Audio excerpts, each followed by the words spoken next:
Alright everyone, Cowboy Trades here. Welcome back to the channel for another update on Bitcoin. So it's a new week, and with this new week, we've just got a new data point on the weekly time frame, and it is not looking good. Now, in our last video, we warned you that Bitcoin had 24 hours to get above some critical areas of resistance. Namely, these were the weekly EMA ribbons, the bull market support bands, but most importantly, the 200-week moving average at 26,500. Now, while Bitcoin did manage to hold above the bull market support bands and the EMA ribbons, like we warned in our previous video, it is not a good sign to see that Bitcoin has just closed beneath the 200-week moving average. The last time this happened, we managed to get above the 200-week moving average, pushed all the way up to 25,000.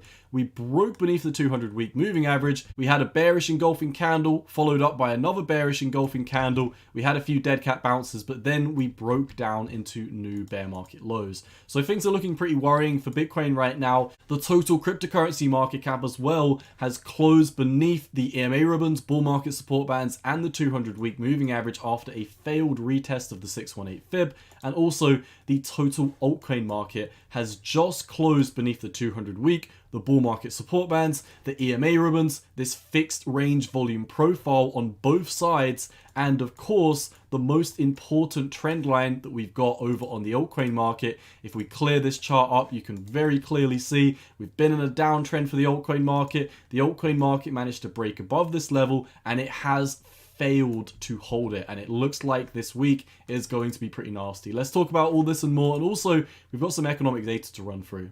Now, before we dive too much further into the technical analysis, let's take a quick look at the economic data this week because it is very important. Now, in terms of Monday, there's not really any important economic data, which is why I wanted to start you off on the fact that we've got a new weekly candle body close beneath all of these levels of support/resistance for the cryptocurrency markets. Coming into Tuesday, however, we do have the US CPI coming out. Now, while month over month the headline and core CPI is expected to come up, headline CPI year over year is actually forecast to drop from 4.9% all the way down to 4.1%. And in terms of the US core inflation, this is currently at 5.5% and forecast to come down to 5.3%. Remember, the reason why inflation is so sticky right now is because of what's happening in the core CPI. Headline CPI may be coming down, but core CPI is remaining extremely sticky. So this is one of the predominant focuses for the Fed right now. They have their eyes glued on core sticky CPI. They've said it a number of times. And like I said, month over month, headline and core CPI is still expected to increase, which means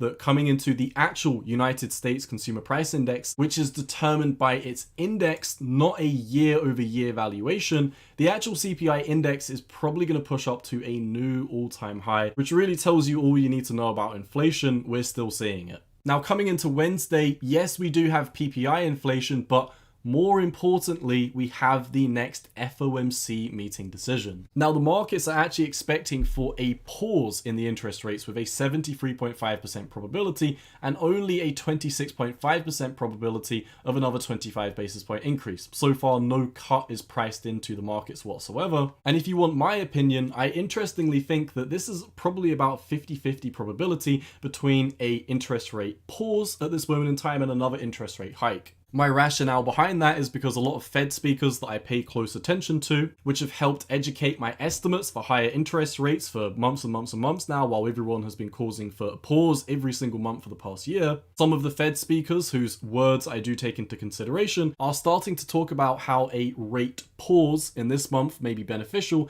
and then considering further rate hikes in the following month. So once again, in my opinion, I think it's pretty much 50-50 between a rate pause and a rate hike at this moment in time, but in my opinion, I lean ever so slightly more towards a rate hike. So look, Wednesday, the FOMC meeting, this is really what everyone should have their eyes on. On Thursday, we also do have retail sales and jobless claims. And on Friday, we do have consumer sentiment. But I really don't want to spend too much time talking about those other metrics. Maybe we can talk about those on Wednesday or Thursday or something like this. The matter of the fact is, everyone should have their eyes on Wednesday right now for the FOMC meeting. And of course, Tuesday, CPI, very important. So there we go, we've talked about the economic data for this week. Let's now dive into the technical analysis. So if we start off on the Bitcoin rainbow price, no, I can't even finish that sentence, I'm joking. Let's go over to some actual analysis.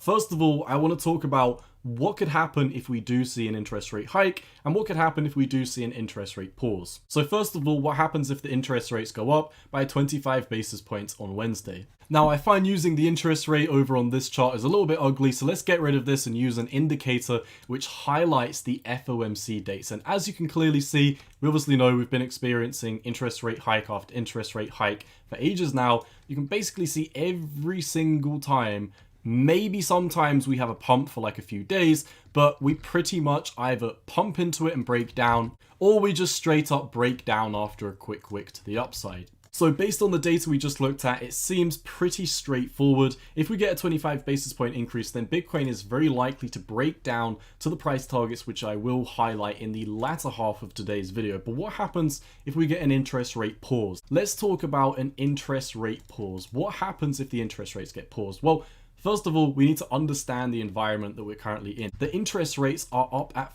5.25%, and Bitcoin has never seen interest rates this high in its entire life. The second closest time that interest rates were this high was right back in this period commencing the end of 2018 and the first 2 quarters of 2019, back when the interest rates were paused at 2.5%. So first of all, we definitely need to understand we are in a completely different market scenario than we were back here. But just out of curiosity, the last time the interest rates were at 2.5%, they got cut, obviously. What happened after then? Well, as you can see, if we come over to the daily time frame once again and we look at what happened over on the interest rates, I went over on Google and back checked when all of the FOMC dates were, and as you can see over here, we had an interest rate hike on the 19th of December up to 2.5%. And if you look on the Fed website for the next FOMC meeting, it was right here on the 31st of January 2019, where the interest rates were not hiked, they were not cut, but they were paused. Now, if we come over and look at how the markets reacted on this day, you can really see a whole lot of nothing happen. And this always happens when we have these interest rates. It's this red doji candle right here. We just showed indecision in the markets. The markets didn't really know if they wanted to break up higher or if they wanted to break down lower. In the end, they ended up breaking back down lower and forming a double bottom before pushing up higher. Once again, bearing in mind that the interest rate pause literally happened after Bitcoin had a 84% correction. Now, while one could argue there's diminishing returns to the upside and the downside, and I definitely would agree with that, I personally think this market scenario is very, very different than what we've previously seen. So I wouldn't personally be expecting that just because we've gone down 77.5% and had a bounce, that doesn't mean that we can't break back down and go lower and maybe even overshoot an 84% drop. Maybe overshoot is a bit too much. I personally think the bottom for Bitcoin is round about 12 to 14,000, and down at 12,000, that's about an 82.5% drop, and at which point you could still argue diminishing returns to the downside. But as always, I'm getting distracted and going off on a tangent just to show you that these two market scenarios are completely different. The matter of the fact is, we check the data, we look at what happens when we have an interest rate hike, the markets break down to the downside. We've looked at what happens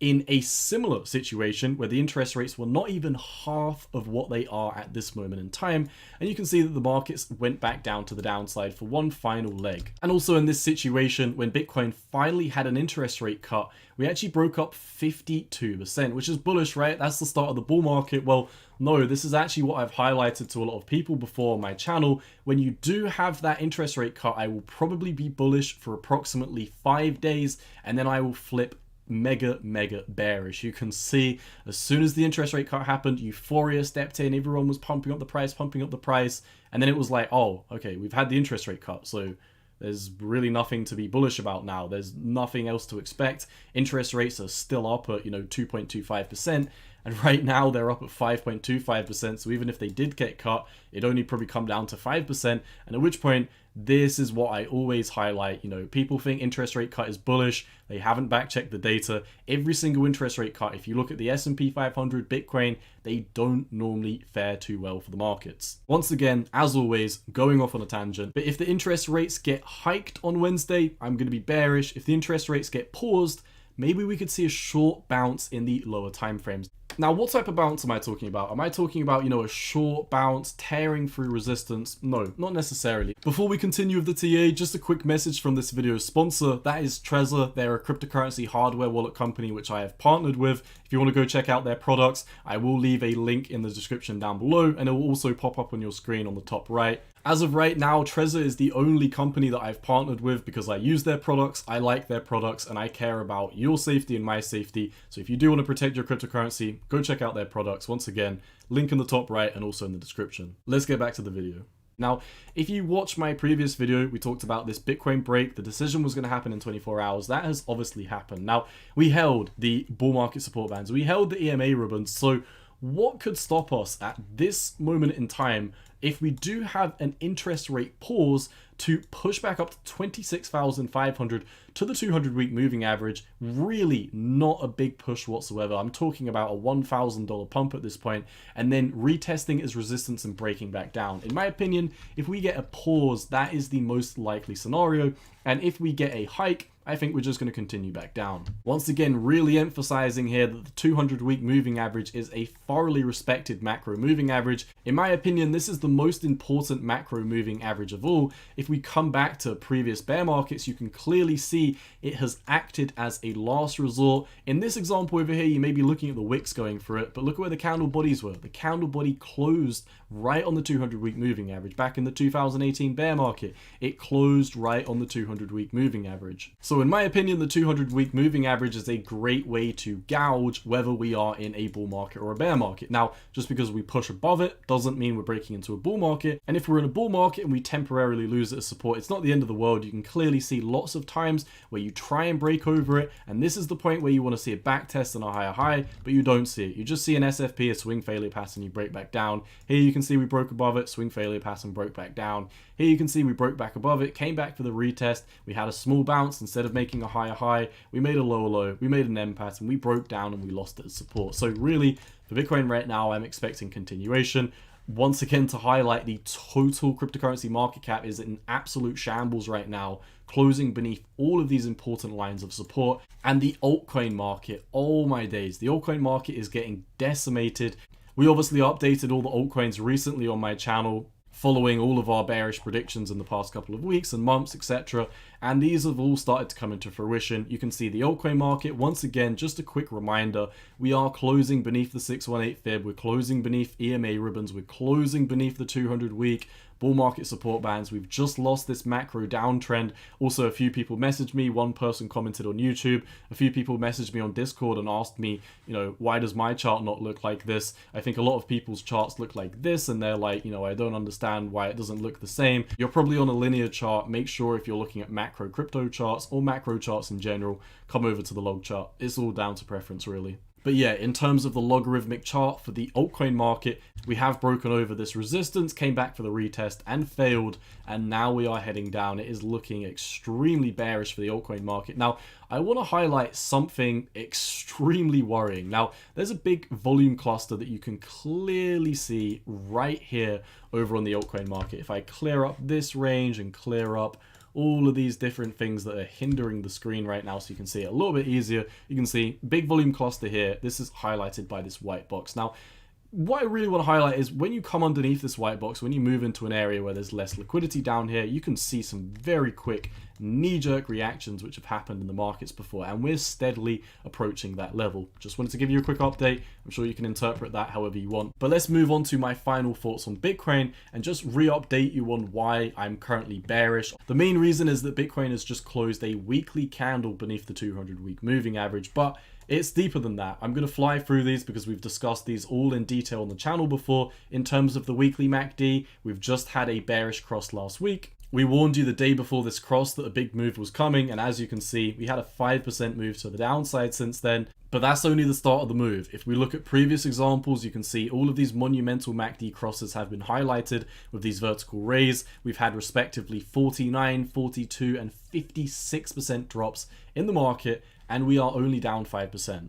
So based on this chart, we've got more room to break down. If we come over to the next chart, we've been talking about this bearish divergence, specifically a regular bearish divergence, which has been playing out, where you can see there's one trend line, which is just a super, super long trend line, and one trend line here, super, super long trend line. And you can see what's happening over on here is the price action was making higher highs, higher highs, higher highs, higher highs, higher highs, and the oscillator was making lower highs. And there's some mini examples within this as well. If you remove this macro example, you can see two miniature ones where the oscillator was making lower highs, price action was making higher highs, and this was all playing out within this greater divergence. So obviously we've got these two mini ones, but this ended up playing out as a macro bearish divergence. Now what I'm highlighting over here is we're no longer seeing these bullish divergences, which we've previously seen highlighted in blue. What we've got right now is the price action making highs, lower highs, lower highs. You've got the oscillator here making highs, lower highs, lower highs. In other words, there's no divergence happening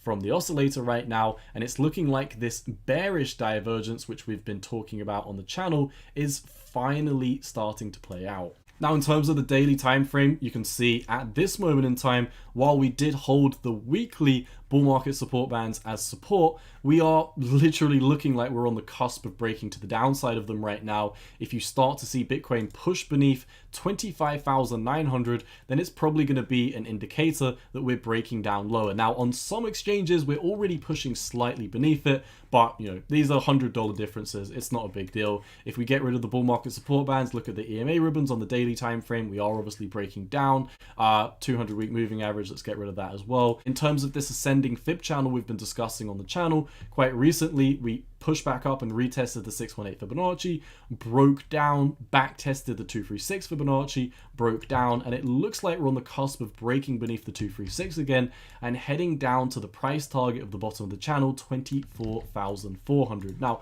in terms of another price target around that vicinity, what do you know? We've got 24,800. This is a macro trend line I've been highlighting on the channel for a while. We obviously did have this horizontal box that was playing as support throughout the top of the market, but you can see right here, we formed this trend line, we formed this trend line, we formed this trend line, we touched this trend line once again after absolutely ages. Then we came down, had a candle body close on this trend line. Then we were rejected from it. Another touch point over here. You can see, we broke above this trend line, found resistance on 2 weeks on this trend line. I mean, you can see that we've got about 1, 2, 3, 4, 5, 6, well, technically 7 if you're counting these two data points. We've got a lot of touch points on this trend line. It's very valid, in my opinion, down here at around about 24,800. This is probably the price target to keep your eyes on in the immediate short term. Other price targets we've got are the diamond top formation breakdowns at 24,500, and also head and shoulders price targets down here at 23,500, and bar pattern price targets down here at 19,500. And how could I forget, we've got a mini CME gap down at 24,800 and a massive CME gap down here at 20,300. So there we go. Those are my thoughts for Bitcoin right now. That's the economic data that we're expecting this week. This is what I respectively expect to happen if we get a pause or an interest rate hike. Either way, I see in the next week or so things continuing to break back down bearish. And if I could summarize and remind you of one thing throughout this entire video, it is the important fact that on the weekly time frame, Bitcoin has just closed beneath the 200-week moving average. I can't emphasize enough how important that is and how detrimental this could be to the price action in the following weeks and months. So there we go, my friends. That's all I've got for you today. If you did enjoy the content, make sure to let me know down below by leaving a like and a comment. Share the videos with your friends. If you want to further support the channel, feel free to click the join button on YouTube and become a member today. Follow me over on Twitter at 618_cowboy. That's all I've got. It's been your boy Cowboy Trades. I'm out. Peace.